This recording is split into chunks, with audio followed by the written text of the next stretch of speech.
ದೂರದ ಇದಕ್ಕೆ ಬರ್ಬೇಕಿತ್ತು ಇದಕ್ಕೆ ಅದಕ್ಕೋಸ್ಕರ ಅಜ್ಜಿ ಸರ್ಕಾರಕ್ಕೆ ಆಗ್ರಹ ಮಾಡಿ ನಮ್ಮೂರಿಗೆ ಒಂದು ಹೆರಿಗೆ ಹಾಸ್ಪಿಟ್ಲ್ ಒಂದು ಸ್ಕೂಲ್ ಆಗಬೇಕು ಅಂತಂದು ಆ ಹಿಂದೆ ಉಳಿಕಲ್ ಗ್ರಾಮದಲ್ಲಿ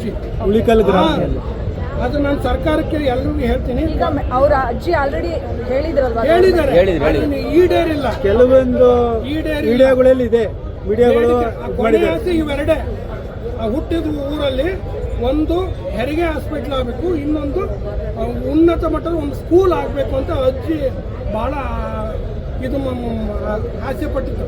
ಮೈಸೂರಲ್ಲಿ ಒಂದ್ಸಲ ಹೇಳಿದ್ರು ನನಗೆ. ನಾವು ಅಜ್ಜಿನ ಕರೆಸಿದ್ವಿ, ಅವ್ರ ತಾತ ಹತ್ರ ಕೇಳ್ತಾ ಇದ್ರಿ. ಈಗ ಅಜ್ಜಿ ಹೇಳಿದ್ರೆ, ಅಜ್ಜಿ ರಿಕ್ವೆಸ್ಟ್ ಮಾಡಿದ್ರೆ ಆಗಿಲ್ಲ ಅವತ್ತಿಗೆ.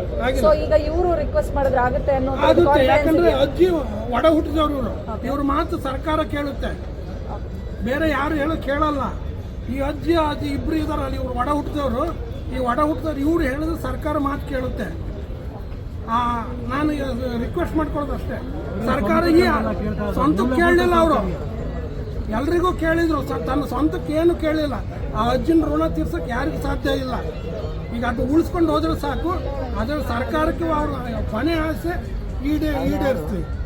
ಎರಡು ಬೇಡಿಕೆ ಬಂದ್ರ ನೀವೇನಾದ್ರೂ ಹೇಳ್ತೀರಾ? ಅವ್ರು ಕೇಳ್ತಾ ಇದ್ದಾರೆ, ಬನ್ನಿ.